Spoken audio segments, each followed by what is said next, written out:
चलित 2026 वर्ष खरीफ धान मंडी कटक जिला बांकी तालबस्त सेवा समवाय समिति आरंभ होईछि। आज प्रथम दिन में 9 जन पंजीकृत चाषी हाराहारी 400 क्विंटाल ऊर्ध्व धान संग्रह लक्ष्य धार्य करा बेले उक्त तालबस्त मंडी में आगक आहुरी 400 ऊर्ध्व पंजीकृत चाषी धान संग्रहर लक्ष्य धार्य रखा मंडी आरंभ कारण चाषी माने उत्साहित होइछन्ति।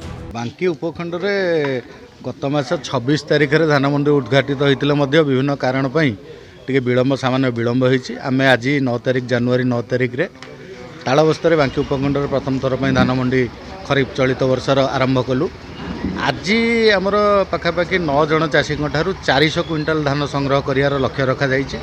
किंतु सर्वमोट देखिले प्राय 500 चाषी 490 रु 500 जन चाषी आमर रेजिस्ट्रेशन करछन्ती समिति रे एवं 12-13 हजार क्विंटाल धान पाखापाखि समिति उठिबो। जी तालबस्त ग्राम पंचायत रे आमर धान मंडी कार्यक्रम आरंभ होईछि। सेथरे आम एआरसीएस आम समितिर सभापति तथा समस्त निर्देशक मंडली ब्रांच मैनेजर मध्य उपस्थित अछन्ती एवं ए कार्यटी आज तालबस्त रे आरंभ करा जाई अछि।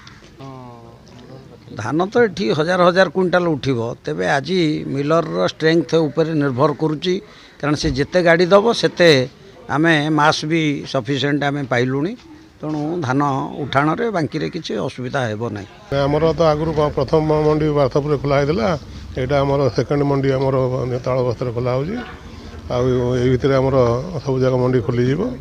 हमर चाषी अनुरोध करूँ समस्त पेक्यू मान धान दे सरकार धार्य मूल्य नियंतु। बांकीर सूर्यमणि मलिन का रिपोर्ट मेट्रो टीवी ओडिशा।